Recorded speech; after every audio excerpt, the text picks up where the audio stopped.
A very good afternoon to you viewers out there. Welcome once again to your weekly program in perspective. For the next hour or so, we'll be discussing some topical issue, and I would like to hear from you also what is taking place in your community, some important issue that you might get to raise with us or you want to discuss with us. With me this afternoon is a special guest, a well-known personality, former president and member of the Central Executive Committee of the People's Progressive Party, Comrade Donald Ramotar. Comrade Donald, welcome to this program. Thank you. Welcome. For the next hour, as I say, we will be discussing some very topical issue, and I'm very happy that I have you here today on my program so that we can deal with some major concern that those things that are affecting Borbishan as a whole. As a matter of fact, people in Region 5 and 6. But Comrade Donald, last month, May the 11th, would have completed 2 years since we had a change in government.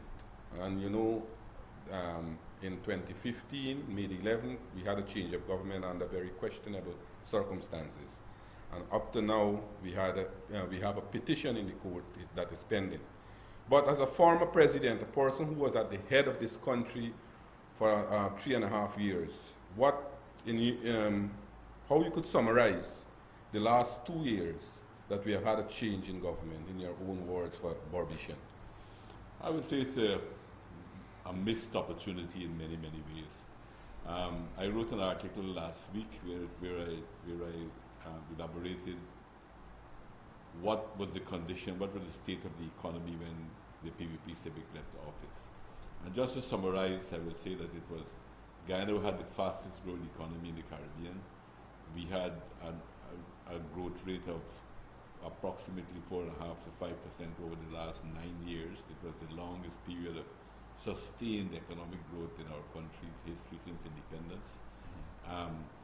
And our social services, we had done extremely well. We had complete nursery, universal nursery education in Guyana, which was the top in the whole Caribbean. We had a universal primary education, and we were on the verge of having universal secondary education. When you come to think of it, we had moved from 30% of the children leaving primary school, went into secondary school in 1992, to almost 100% when we left government. We expanded the University of Guyana. Our health services had improved dramatically. Our housing program was an envy of the whole region. And this government did not build on this, unfortunately. In fact, they've scrapped a lot of the important projects that could have been driving the economy of this country, including the Amida Falls project. So I would say, to be kind to them, I would say it's a very big missed opportunity. I think that they have missed a great opportunity, and instead of building on what the PVP left on them, they have practically run it down by increasing the size of the bureaucracy. Ministries have gone up by almost 50%, from 18 to 28 ministries. Salaries have been raised fantastically. Traveling has been raised. The cost of the bureaucracy, cost of government has gone up tremendously. The amount of people that they are being employed, and they're trying to employ some of their party activists and paying them huge salaries sometimes to do nothing. So you can see that, and this is a huge, and then they have been demoralizing the workers by racial and political discrimination, dismissal of people on trumped up charges, sending you on administrative leave to have investigation, but no investigations are being done. So all of these things, and then on the private sector side, they are not doing anything to encourage investment, and as a result, there's a great loss of confidence in the regime, and very little investment has been put into the economy over the last 2 years, and that is why we are in a downward path. Just to recap a little, because you said that we had one of the fastest growing economy in the whole Caribbean, and then all those programs that you had, the PVP Civic had.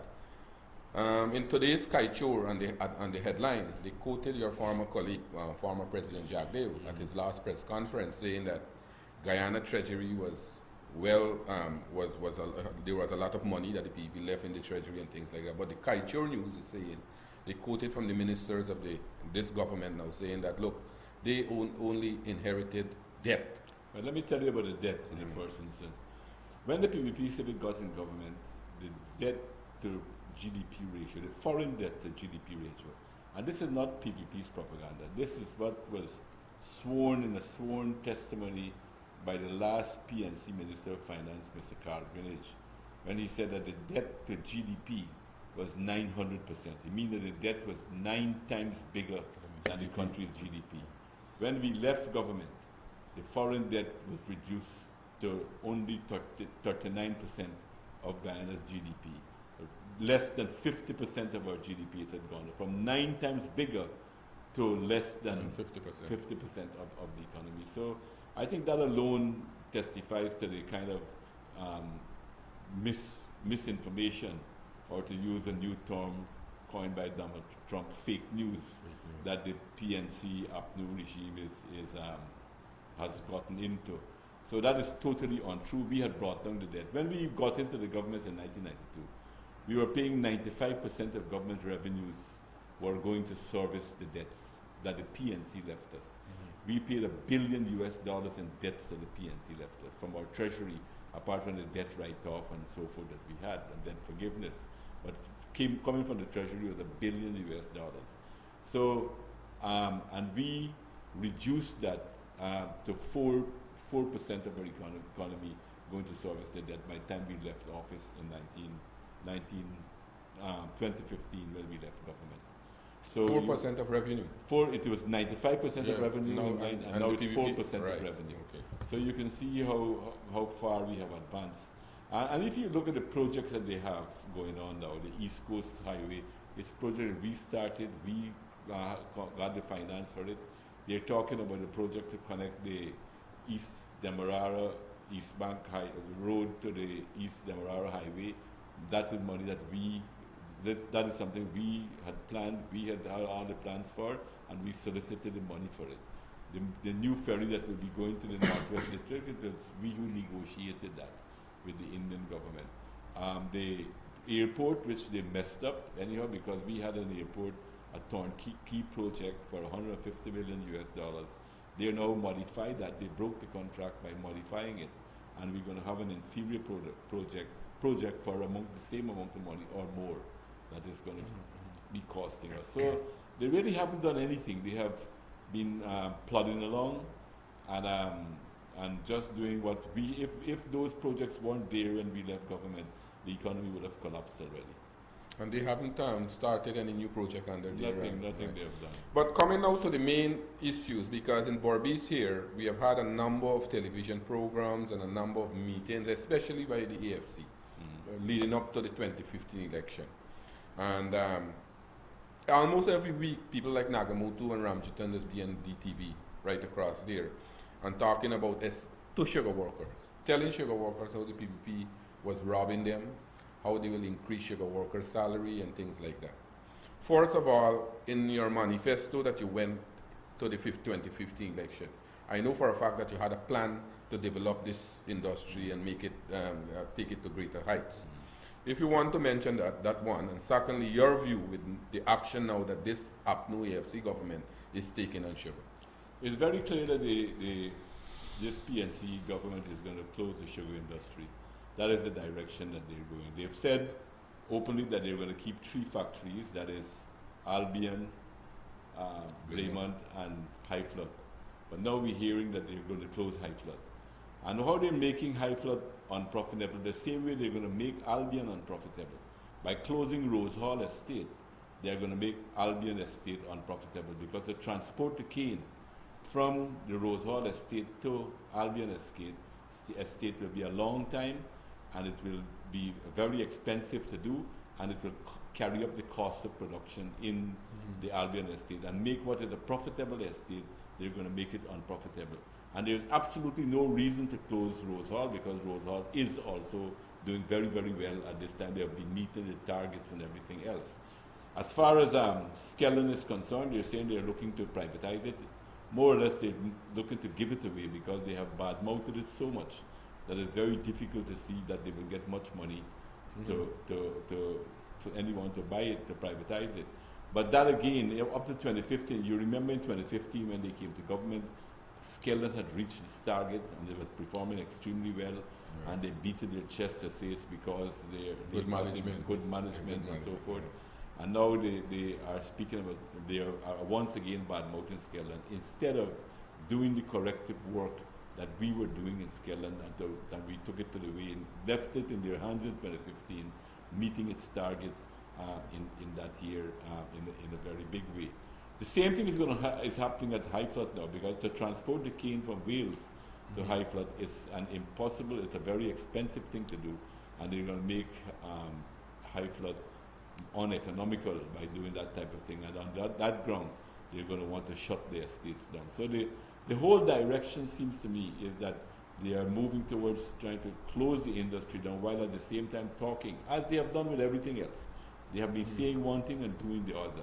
When you rightly pointed out, when they were in the opposition, they said that we were robbing sugar workers, that we could pay 20% more to sugar workers, that and all of that thing they're doing. Now they're doing absolutely nothing to enhance the production in the industry, and they're doing everything to try to destroy production, and practically they're sabotaging the industry.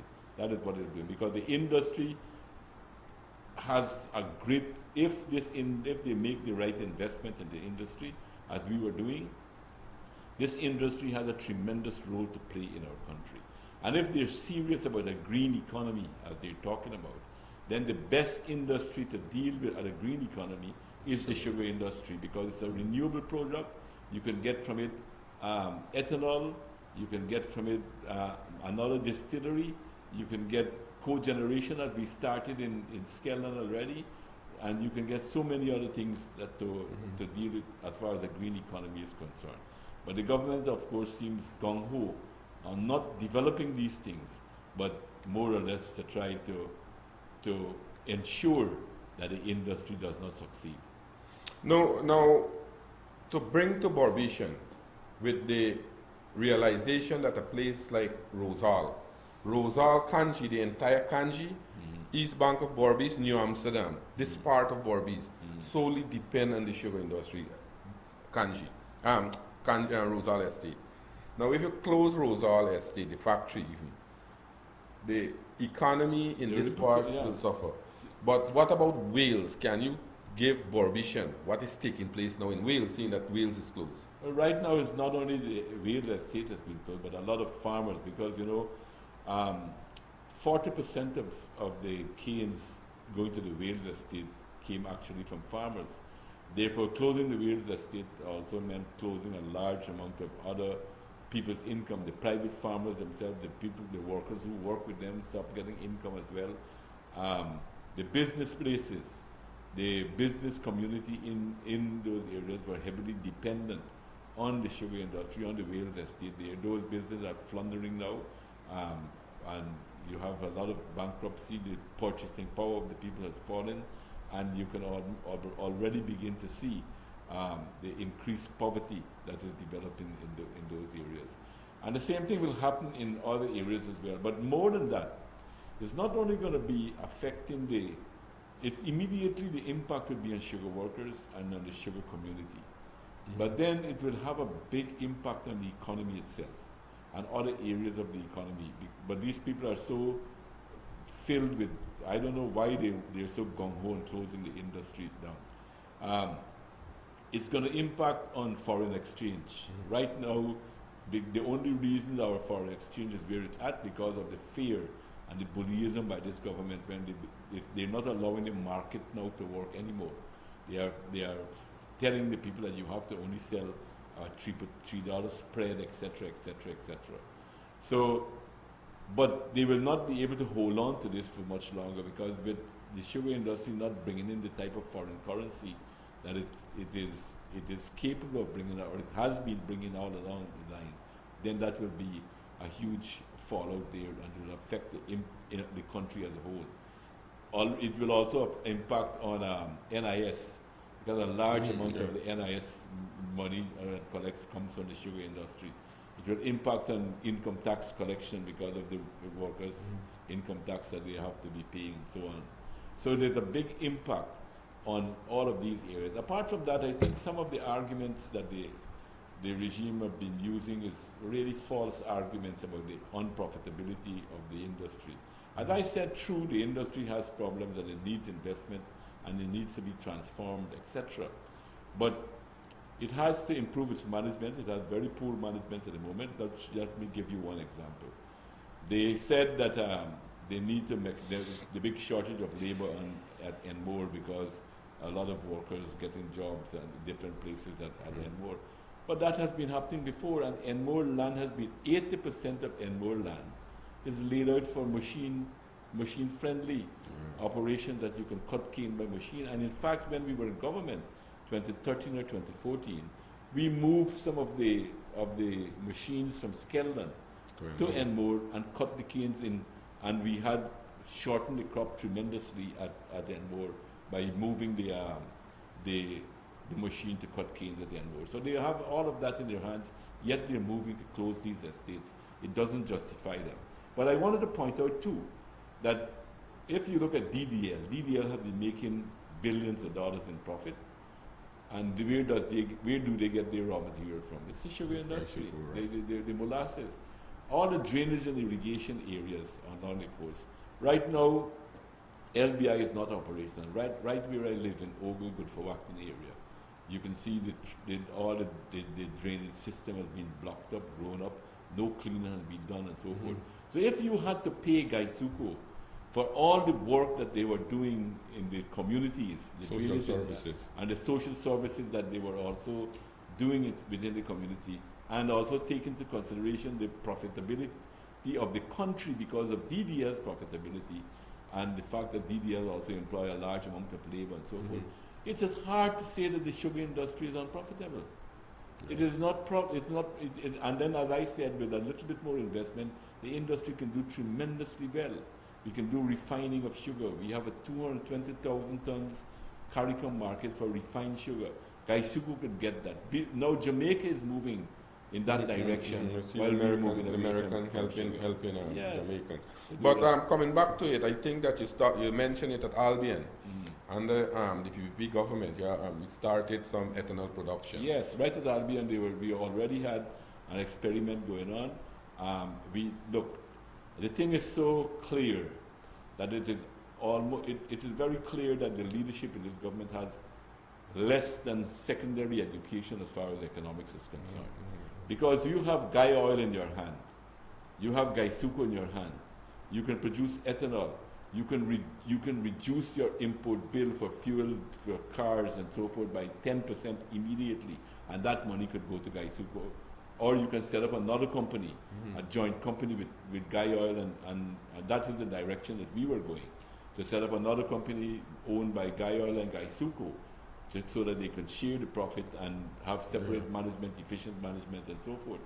And that we needed to look again at the formula with the electricity, that Gaisuco was giving electricity to the GPL, the National Grid, and to also expand that program to Albion and to Enmore, and to have that would be contributing to a green economy and another revenue stream for Gaisuco. And then you had the packaging plant at Enmore. Of course, you got a very efficient packaging plant at Enmore and a smaller packaging plant at Blaymont as well. That can be doing so those things could enhance Gaisuco's greatly. As I said, right now, you can make an argument that Gaisuco is not unprofitable as they're saying. That Gaisuco, if you take the contribution that they're making to drainage, irrigation, to the profits of other companies in this country, to the fact that the sugar is still subsidized to our local population and all of that, Gaisuco cannot be argued to be an unprofitable company. But it can be far, far more profitable with a little bit more investment and to add to the revenue streams of Gaisuco. But what's your view, seeing that you lay out this whole scenario in a small summary? That look, Gaisuco you could get ethanol from Gaisuco, you packaging special sugar at Blaymont and more, you get in power to the national grid, and all these social services Gaisuco taking care of, health in the community, drainage and irrigation, sports at the community centers, and so. When you put all these things into a package, you're right, Gaisuco is not unprofitable. But what's your thinking that this government wants to close. Why your view that they so adamant at closing this industry? I can only come to only one conclusion of that they're anti-worker, and generally, but more specifically, they're anti-sugar workers. That they want to because the sugar workers was known for their militancy. If you look at the history of our country, it is the sugar workers that advanced the social development of our country in every stage. Not only workers, but even before the working class came into existence. It was in the sugar industry that you had the struggle against slavery, against indentureship, and then in the working class itself, it was the sugar industry that led the fight, and sugar workers that led the fight for independence, for the fight for the regained democracy after the PNC came to government in 1964 and the rigging of the election beginning from 1968. It was the forefront of those struggles. It was the sugar workers that were there, and therefore this is a vendetta, it appears to me, Against sugar workers. a vengeance against sugar workers, which they're going to hang themselves with in the final analysis, because they're going to cripple the whole economy of this country by trying to attack the sugar workers and the sugar industry. But it seems like people who used to talk about sugar and the interests of sugar workers, people like Ramotar June, today it seems they don't have any say in this government.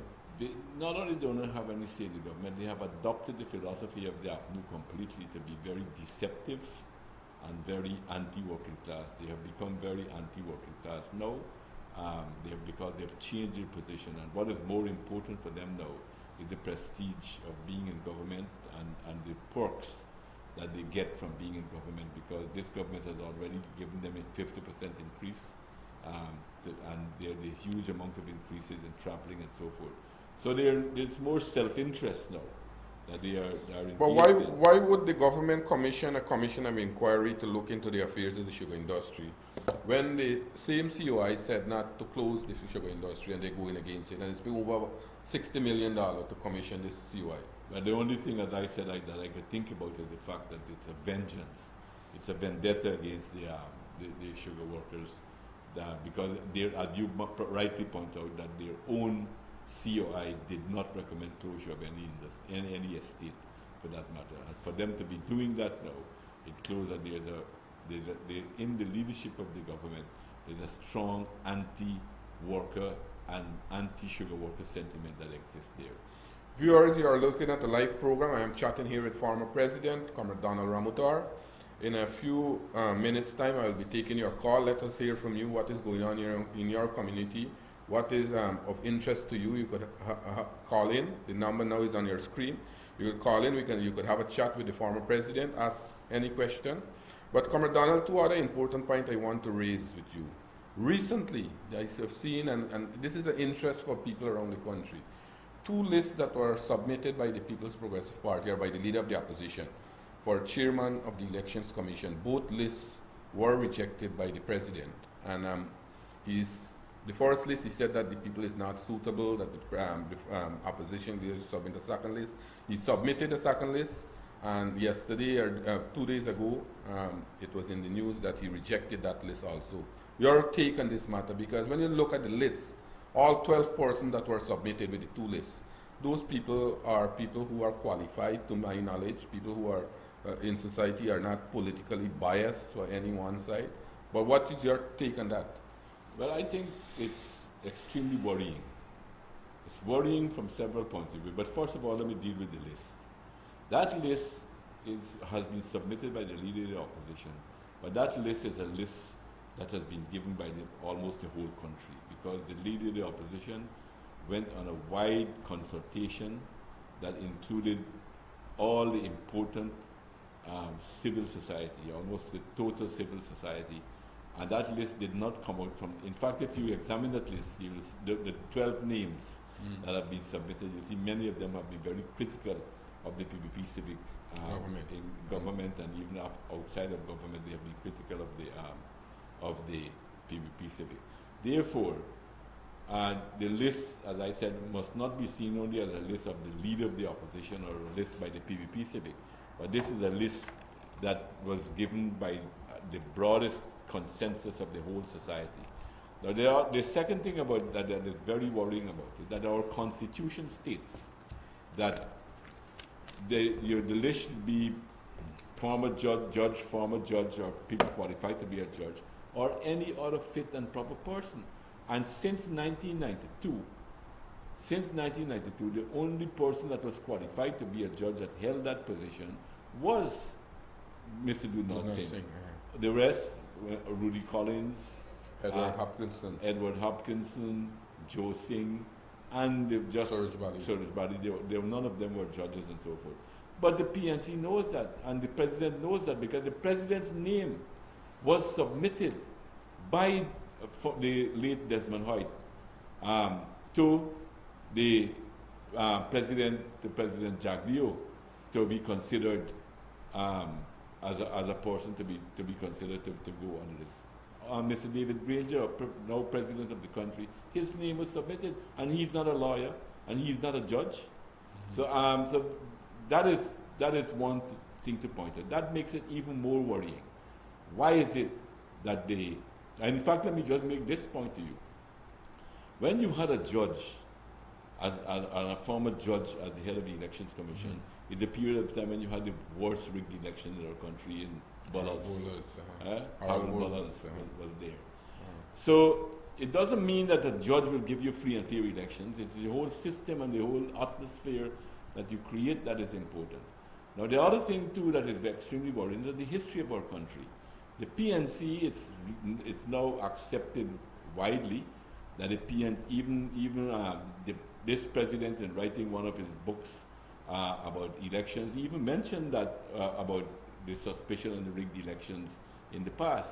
Mm-hmm. Now, we had rigged elections in 68, 73, 70 local government elections, all of these elections by the PNC. And now the PNC is the main force in the APNU, within the APNU itself. And therefore, it is extremely worrying of their behavior in rejecting this and not wanting to, what is the real reason behind this? Because, as I've said, all these people who have been submitted to the president have been people of high standing and respectable people in our society. Any one of them, I think, would have done a great job if they were chosen to have free and fair elections in Guyana. And therefore, one must worry about what is the rationale for rejecting these lists on a flimsy excuse that they are unacceptable. Unacceptable to whom? How are they unacceptable in their society?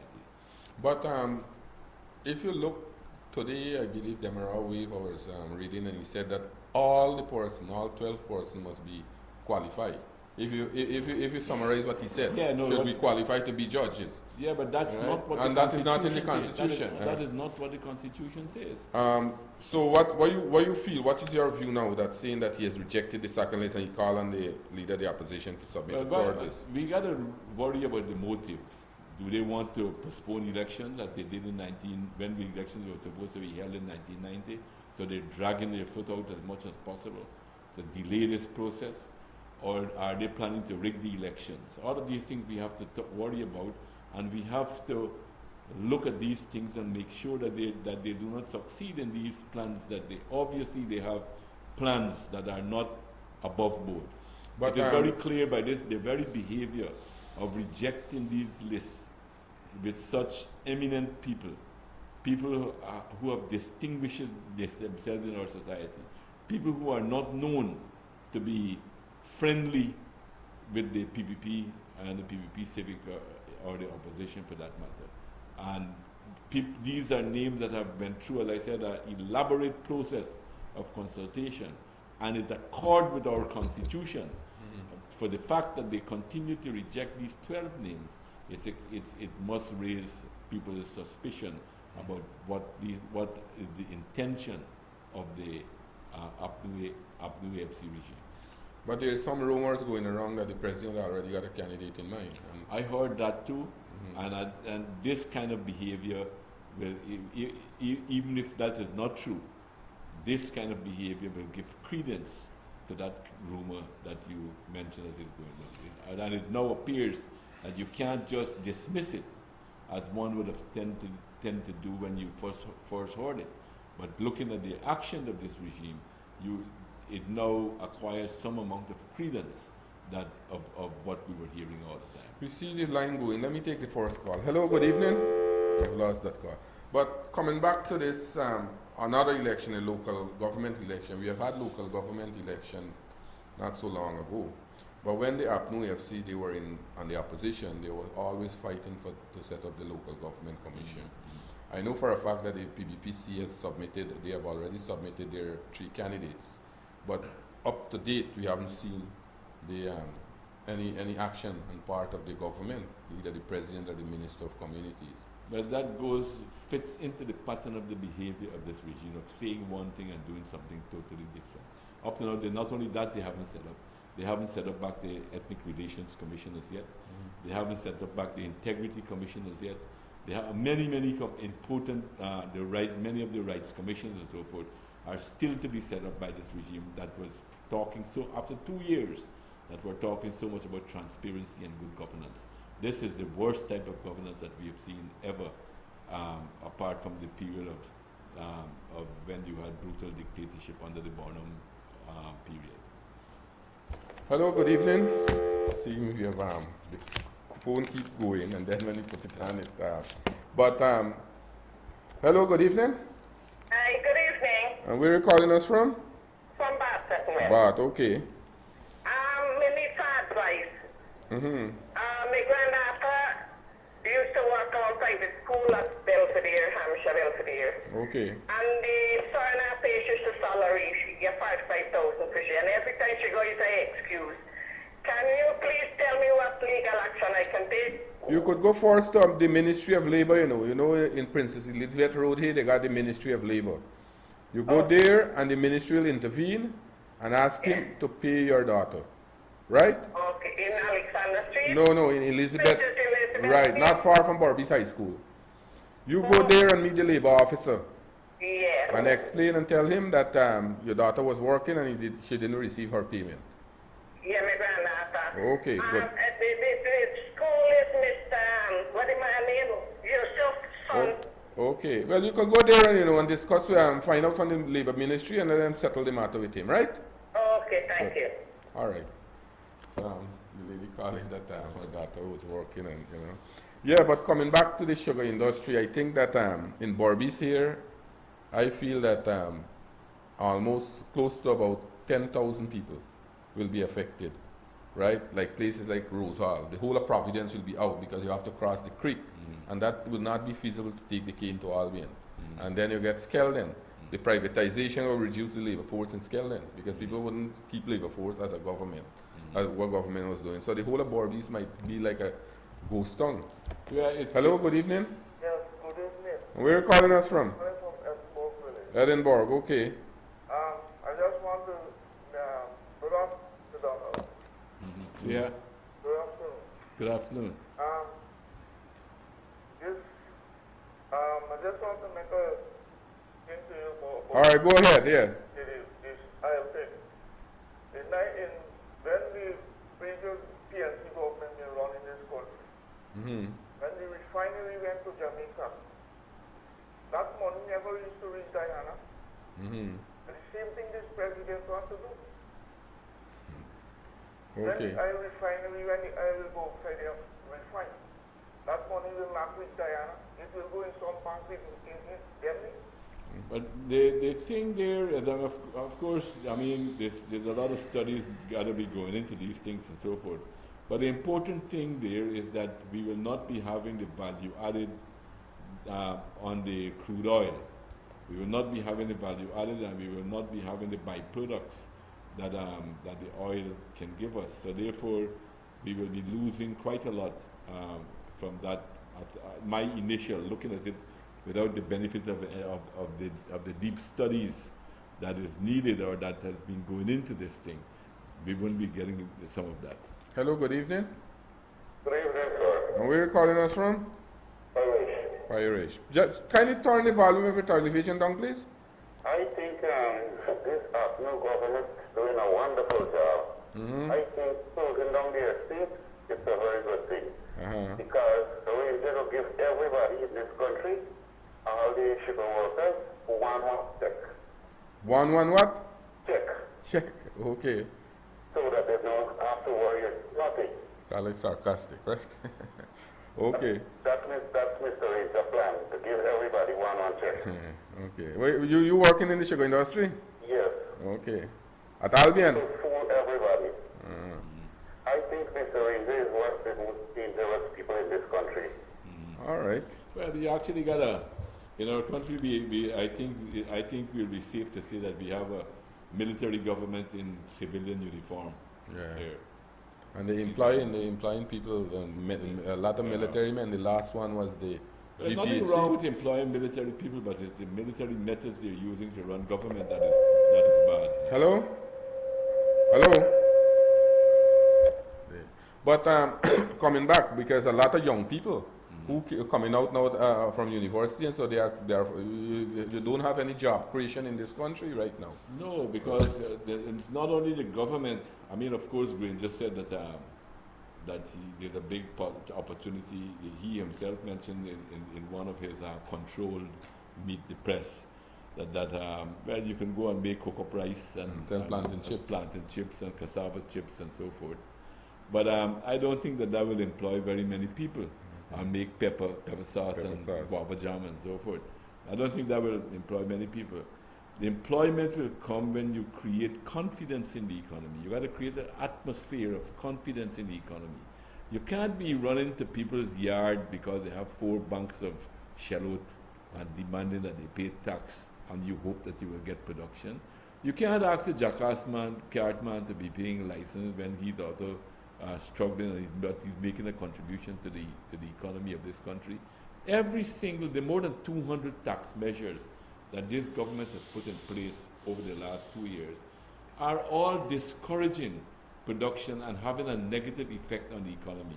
All it is doing is collecting money for the bureaucracy. Hello, good evening. Hello? Yes, good evening. Good evening. Where are you calling us from? Bushlet. Bushlat. Afternoon, Farmer Excellency. Good afternoon. Kindly turn the volume of your television down, please. Okay. Yes, go ahead. Yes, sir. I'd like to make a little contribution. Okay, yeah, go right ahead. Yes, sir. Not too long, but with a little hasty, We can't do nothing. We can't do nothing at all to this government, sir. Nothing. The man is take their salary by themselves. The man is do things by themselves. The man is take the taxpayers' money and do what they want to do. And we can't do nothing as an opposition. Well, nothing, sir. Well, we gotta make up our mind to protest. We gotta ensure that people make their views, make their people's voices heard on these things, right? We gotta make people's voices gotta be heard. People must speak out. People cannot be afraid to speak out, because being afraid to speak out now will be worse for the future. Therefore, people got to start expressing themselves. Support your union, support the PPP, support the forces in our society, the democratic forces in our society who want to stop what is taking place right now. I am with the party, so over 40 years. Okay. Yes. Well, you heard what the former president said, right? That the only way we have to speak out, we have to mobilize the people in the community and enlighten them what is going on. Now, if you get your backyard, you get your garden or whatsoever. Anyway, if you got 3 dogs, then how they coming out to charge you? You're in touch with another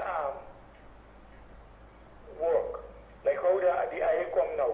You go dismantle all your garden. All your garden, you go whip an aisle. Yeah. Whip an aisle alone. And ban sugar, ban rice, ban timber, ban all the other things. We put aisle. Okay. All right. Good. So, the taxi driver too is feeling it very hard in Bordeaux because they have complained to me. They have had a number of protests and so. Not only in Bordeaux, in Georgetown, all over there. And the other thing too, they're demanding now, the NIS is demanding that these people pay NIS dues on a monthly basis.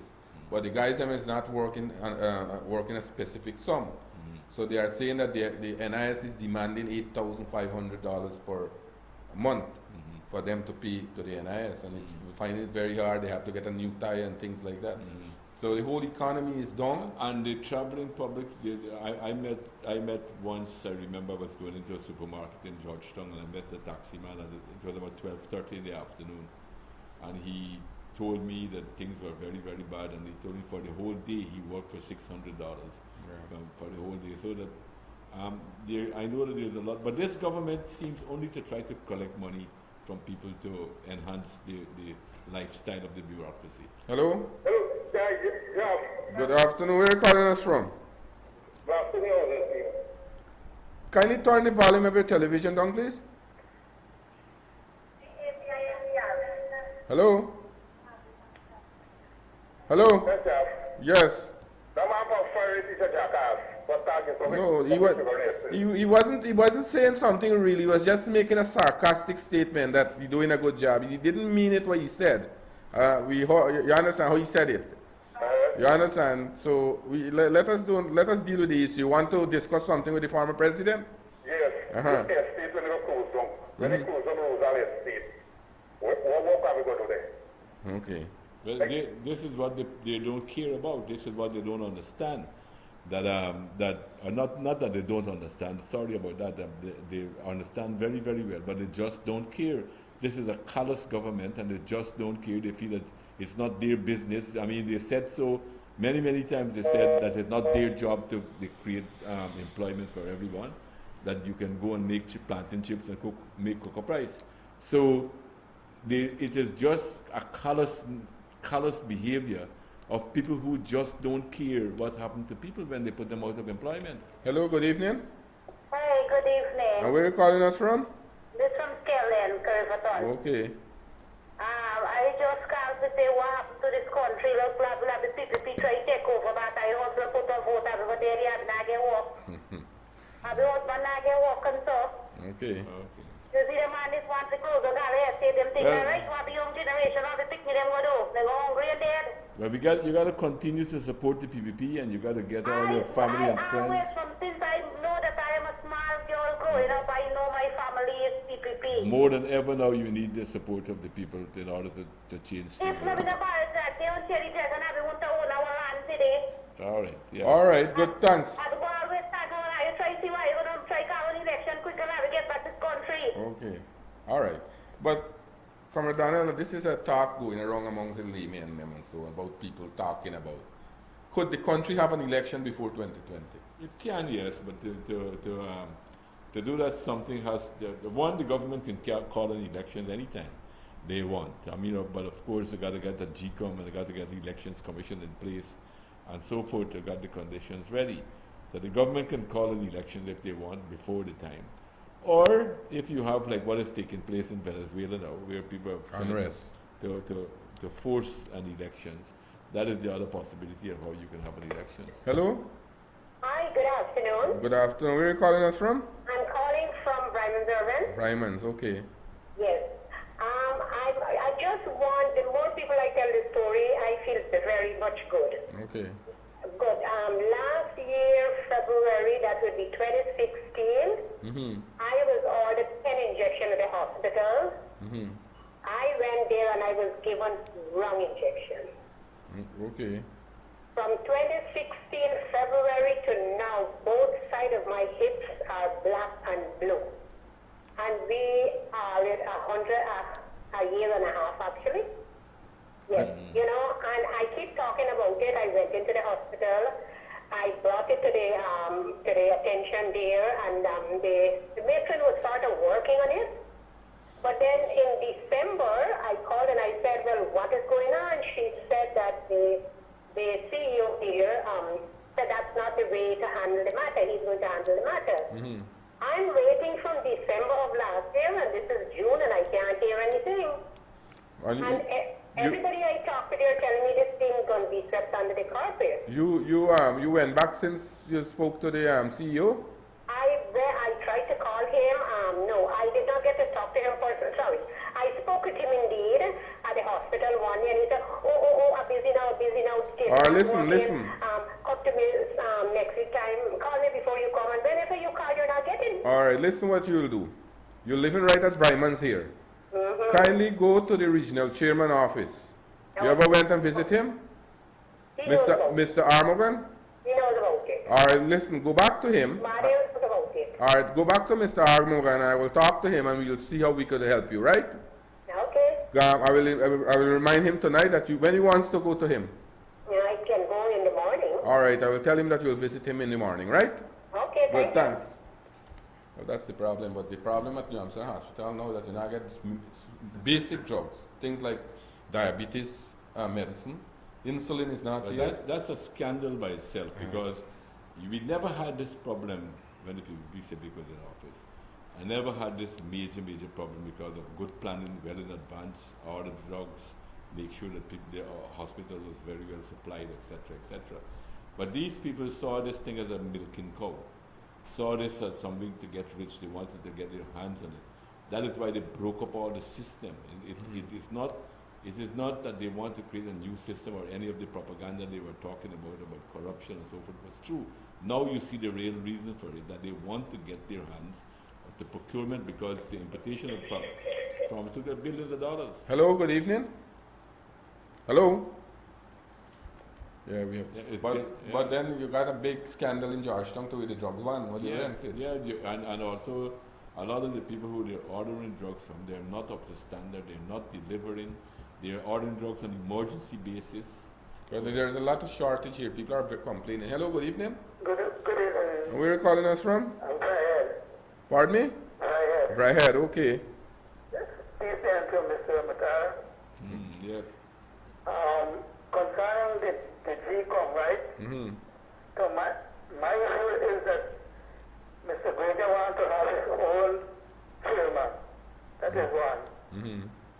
And they are playing the same card that they played in 1964 when our country was the breadbasket of the Caribbean and they bring it down to the begging basket. It seems like we're going the same way again. Yeah, you're right. And they're governing this country like a capitalist, like a man who put money in some industry. So when the industry can't make money, they squeeze the people to get profit. So they are squeezing the people out by the 200 tax, so them to get their salary. Well, And allowances, yeah.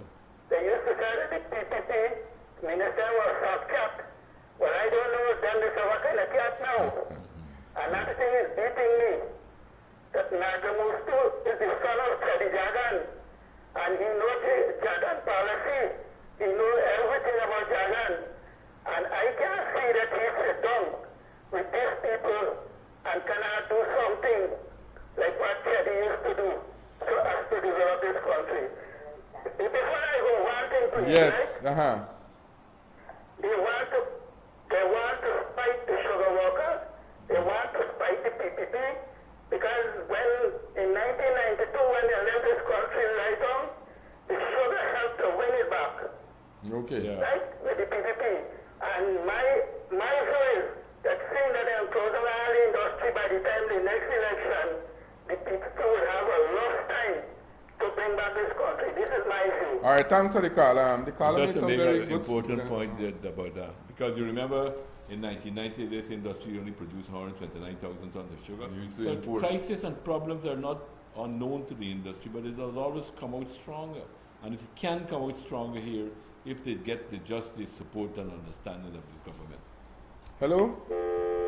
But the caller made a point, and I think as a person who worked along with Nagamutu in the PVP, you would have known and you could inform people. But I wanted to tell the caller when he made that point that he shouldn't defile Chedi Jagan's name, that Nagamutu cannot claim to be Jagan's son. Nagamutu has proven to be spineless, and Nagamutu is proven to be spineless. He's a jellyfish. Jagan was a man in every sense of the word. He stood up to the worst kind of, to the most difficult kind of opposition, and he won through in the final. He was always an opportunist. And Nagamutu has not been. I mean to say that Nagamutu is Jagan's son is desecrating the name. Yeah, desecrating Jagan's name. Hello. Yeah, sorry. Good afternoon. Kindly turn the volume of your television down, please. Hello? Kindly turn the volume of your television down. We'll have to, because the volume is up and it's creating a problem. Yeah, but he was a guy coming to Borby's very often. He used to walk at the sugar estate prior to the 2015 election, going to the order lines and tell sugar workers that how they will help sugar workers and improve the sugar industry. And today he's a man sanctioning and backing the closure. He voted against money going to the sugar estate when they were in the opposition. Yeah. He voted against money going to the estate.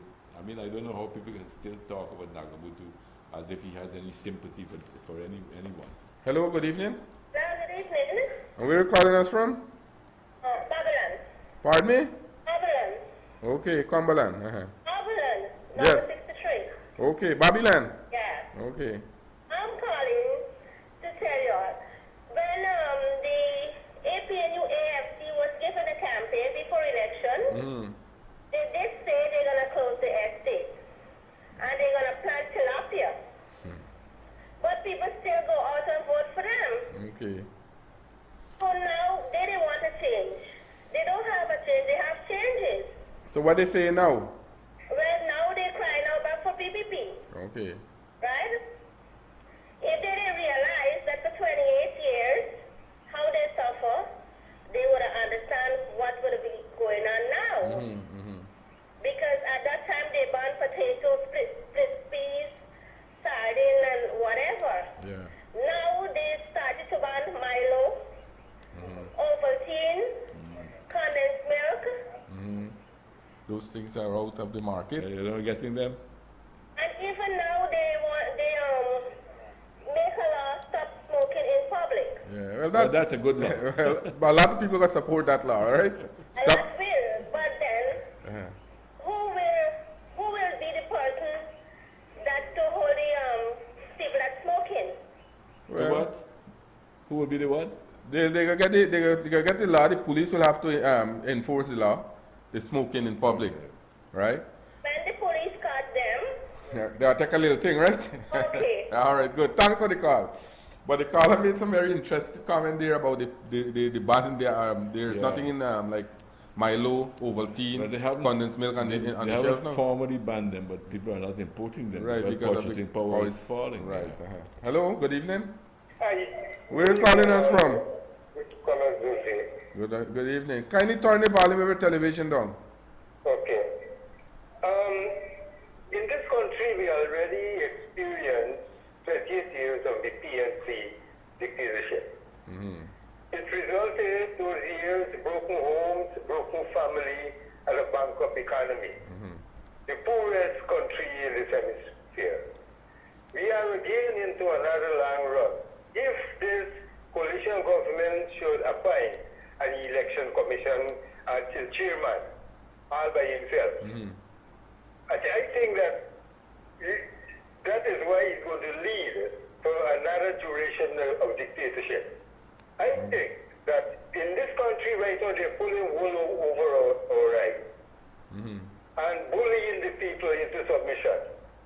The opposition in government should start a campaign, a massive campaign to expose them to the international society, to the diplomatic community, and do more on the foreign countries and foreign governments in CARICOM, do more expose on them. Okay. Because they feel that they're going to pull wool over people's eyes. All right. Bully here. Yeah, good advice. Yeah. Good advice. The caller made some point, but the party, how he's saying that the party should go internationally, expose Yeah, no, I it. think we're doing that. I mean, every that's part of our routine work, and we're constantly doing that. So I want to assure the gentleman that the PPP is doing that type of work. But you're right, we probably need to intensify it. Yeah. But locally too, we have to get the people to come out and support the cause locally. Right. All right. And hello, good evening. Hello, good evening. And where are you calling us from? I'm from Albion. Albion. Okay. Okay. This thing about the closure of the sugar industry is not really a bad thing, but nevertheless, the union and other political things to really stand up and give proper leadership. You just can't go and strike for one day and expect changes to occur.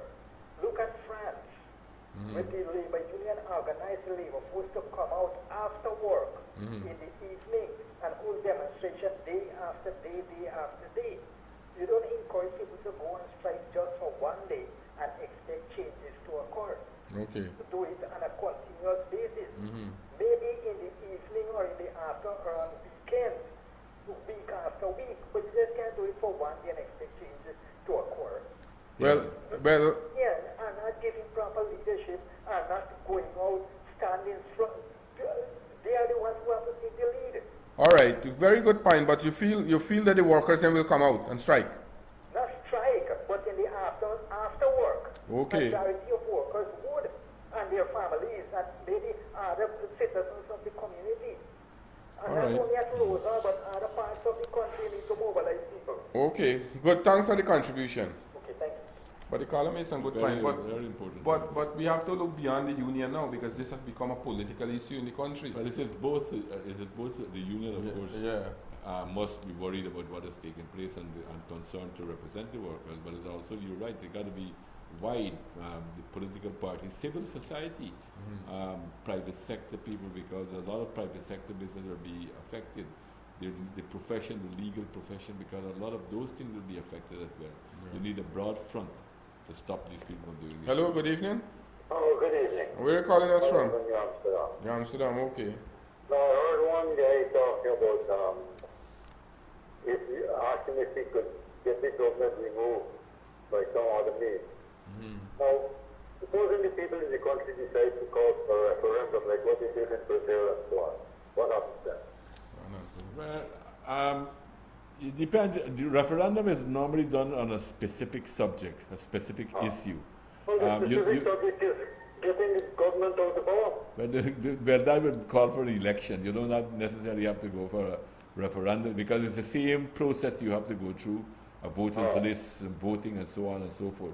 So a referendum is. I'm worried that, you know what happened in 63, 64, and so on, and he had all those disturbances and so on. I'm afraid that the people are going to get so depressed and angry that it might, that might happen again. And I'm afraid I wouldn't like to see that happen at all. No. So, well, I think people gotta speak up now and take a stand now, right? No, you can't be fed up. You know what I mean? This is a struggle we're in. I've heard many people who supported the complaining now. Yeah. They're almost up in arms. Because things bad, right? When I go through the market and those places, I see the people at the Amsterdam market coming out and selling in the night now, right? So things not going good in the Amsterdam market. Thanks for the call, right? Okay, my brother. We are about to program time. I will take two final calls and then I will ask the former president to sum up. Two final calls. Hello? Yeah, in the Amsterdam market in the evening now, I see the people them coming out in the evening and say, hello, good evening. Hello? Hi, where are you calling us from? Pardon me? Skellen, okay. Yes, go ahead. Oh, you can't have on the TV and talking. The thing that come out and the protest on the road of the government. Okay. Up in the country. All right, you work at Skellen, right? Yeah. Scottsburg, okay. Thanks. Some of the people, they give everything, you get nothing. Okay. Thank you. Comrade Donald, we have the operator signal me that we are about to program. Well, I just thoughts. want to say that this is a very difficult period in the history of our country, in the juncture of our country, and our people must stand up now, speak out, so that we can prevent this deterioration. We must stop this deterioration from taking place. That's the first thing in order to maintain people's standard of living. That's the first thing that we have to do. And we have to not only fight for economic gains, but we have to fight for those gains, those democratic freedoms that we've had in the past that is gradually being eroded and taken away from us by using of the state apparatus to attack our people. Therefore, our people must not be tolerant, or we must not tolerate the slightest violation of our human and civil rights. At the same time, we must continue to struggle for our political and our economic conditions to be improved. Let me thank you very much for coming from Georgetown, all the way from Georgetown. I think that the time has run out so fast, but then I will have you on my other program so that residents in Region 5 and 6 can have a chance to continue interaction with you. I'd be glad to come. Okay, on behalf of this program In Perspective, I want to thank you all for having us in your living room for the last hour, and I want to wish you a peaceful evening. I want to wish you a peaceful week ahead, a good week ahead, and until next week, I want to say good evening.